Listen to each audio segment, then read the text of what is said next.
Piece ele teve um dos capítulos mais irados dos últimos tempos, beleza? E dessa vez a gente conseguiu ver o Almirante se soltando completamente, dando o ataque mais forte dele até agora. E se você achou que agora o Luffy ele batia fácil aí no Almirante, olha, meu amigo, você se enganou, beleza? Mas só você se enganou, eu não. Enfim, porque o Luffy ele realmente tomou um atropelo e ele não conseguiu nem anotar a placa até agora. Então bora ver aí como que tá sendo essa luta e sobre a ligação do Akainu com o Kuma e muito mais agora. Bora!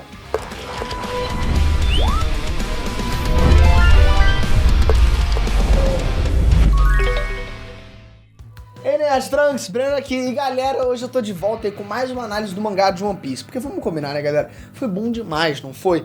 E como um capítulo insano desse merecia uma análise aqui também, bora entender tudo que rolou.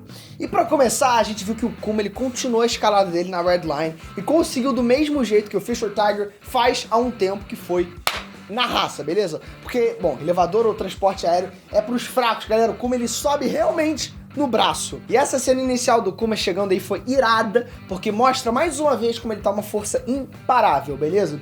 Ele tá passando em reto por tudo que vem realmente só na frente dele, dane-se, tudo que passa, vambora. Sério, galera, realmente eu tô doido aí pra ver o que vai rolar com o Kuma. E mesmo eu pensando que talvez ele tenha um final triste, eu espero que dê tudo certo pra ele. E outro motivo que essa cena foi irada é porque o próprio Akainu tá lá pra botar ordem na casa, beleza? Enquanto os outros almirantes, eles devem estar aí, enfim, ocupados. Mas o que é realmente louco, galera, é que mesmo o Akainu sendo um cara escroto, muito escroto, que mata até gente inocente, sabe que eu tô até com dó dele? Porque, bom, lá não tem como ele conseguir assistir o Nerd, sabia? E nem dar like nos vídeos, porque, bom, a gente faz vídeo de One Piece, sabia dessa, né? Bom, pois é, você não vê assim chegando.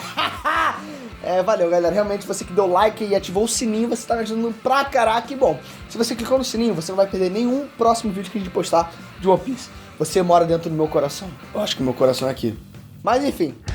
Sério, galera, foi mal. Agora bora voltar aí pra falar do Akainu. Porque desde o final de um ano, a gente viu como o Akainu ele tá de saco cheio de toda essa burocracia de ser um almirante de frota. Porque agora ele é realmente o mais pau-mandado e o mais cachorrinho de estimação do Gorosei, né? Inclusive, por isso que o Garp ele queria ficar como vice-almirante, porque ele não queria ficar se humilhando pros Tenryubito. Vocês sabem como é que é. E deu pra ver também que enquanto tinha gente sendo atacada e morrendo, sabe, cenas horríveis, coisas horríveis acontecendo, os caras só queriam saber da lagostinha deles ali e estavam pisando nos próprios soldados. Dane-se. Então não só o Akainu já parece estar um pouco pé da vida, né, em ser humilhado assim, como a gente também lembra que o próprio Gorosei, ele esconde informação e mente pra ele. E por isso que eu penso que talvez, mas só talvez, beleza, a gente chegue em um momento em que o Akainu ele fique tão pé da vida com os nobres mundiais aí, que ele tente, sei lá, de repente algum tipo de golpe militar ou algo do tipo. Ainda mais porque na cena que o Akainu ele falou com a Bonnie, né, quando o Barba Negra entregou ela, o Akainu tinha suado frio ali com alguma coisa que ela falou. E pela cara dele na hora de atacar o Kuma, pode ser que o Akainu, galera, também tenha algum histórico com o nosso querido Kuma. Ou o que a Bonnie falou pra ele naquela hora tenha feito, de repente, ele pensar em algum podre, sabe, do governo mundial e sinta que ele tá fazendo algo de errado. E quer saber o que mais mostra que o Akainu também tem algo a ver com o Kuma? Simples. Ele tem um ódio dos revolucionários, não só por uma parada assim ideológica, mas também porque ele tem um ódio do Dragon em si. Porque lá em Marineford, toda vez que o Akainu ia falar do Luffy, ele não chamava de chapéu de palha, ele chamava de filho do Dragon. Então se o Monkey D. Garp lutou contra o Aokiji e o Monkey D. Luffy tá com o Kizaru, talvez o X1 do Monkey D. Dragon vai ser, galera, contra o Akainu. Ainda mais porque os dois, eles são os dois opostos, né? Porque enquanto o Akainu é a justiça absoluta e um cara autoritário, né? O Dragon é um rebelde que luta pela liberdade.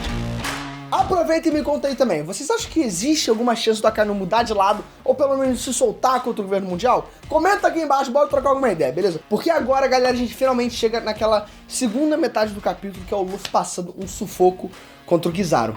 E galera, vou te falar uma parada, foi louco como que o Kizaru ele fala com uma naturalidade, sabe, muito grande, que ele viu que o Luffy realmente é forte pra vencer o Kaido. Mas o Kizaru tá ali de boa, tipo assim, eu sei que você é forte que nem o Kaido, mas enfim, não tô nem aí.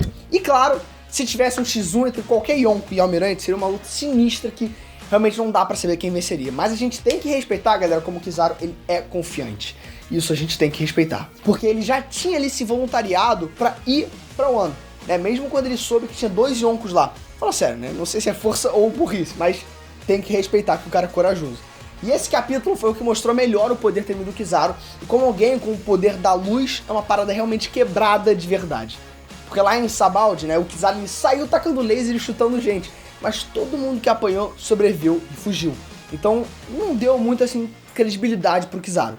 Mas agora, galera, agora sim foi diferente. Porque foi absurdo ver o Kizaru ele se afastando e pegando distância pra dar um chute tão forte que o Luffy ele saiu voando pro outro lado da ilha. Então, fora o dano que ele levou da paulada, o Luffy ele ainda levou dano de bater nas barreiras lá de Egghead. E também na boa, e vamos falar, fazia tempo que alguém não machucava tanto o Luffy em tão pouco tempo. E por isso, na minha opinião, que o Kizaru dessa vez ele fez realmente o nome dele. E nisso, o Luffy ele volta com o nosso famoso Gear 5 e pega o Kizaru ali igual um boneco. E talvez ele tenha conseguido isso porque ele transformou o Kizaru em borracha, né? Ou só apertou ele com o Haki pra não deixar o Kizaru fugir como luz. Ou talvez o Kizaru ele só tá tirando onda mesmo, porque ele é desses. E foi maneiro também como o Luffy elogiou o Kizaru por ter coragem de mandar ele voando desse jeito. Porque isso quer dizer que agora o Luffy ele tá tão forte que ele elogia a audácia de um almirante de bater realmente de frente ali contra ele. E claro, agora a gente vai pra parte mais importante, né, do capítulo, que foi o robô antigo despertando com as batidas do tambor da libertação. E o incrível disso, galera, é que esse robô, ele é um tipo de arma e ele é ancestral lá no século perdido, beleza? Lá onde enfim, perto do meu pai lá. Meu pai conhece bem a série. Enfim, já falei isso mais de uma vez, eu acho. Então a gente finalmente vai ver alguma coisa do século perdido de verdade, galera. Agora eu tô hypado. Como o Vegapunk ele falou, o robô gigante ele era um tipo de sonho da humanidade. E isso é maneiro, tá? Porque é como se fosse...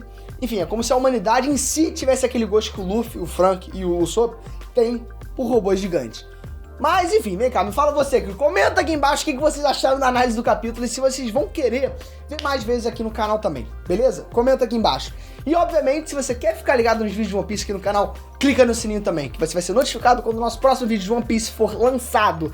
E obviamente, agora que eu cheguei aqui no final, eu tenho que fazer uma coisa. Se inscreve, clica nessa bola que você vai me ajudar pra caraca. Eu te amo, você me ama, você vai ter um ótimo dia, vai ser o melhor dia da sua vida se você curtir e se inscrever. Eu não sei se inscreveu, mas se você se inscreveu naquele timing... Bom, enfim, te vejo no próximo vídeo. Um beijo e fui!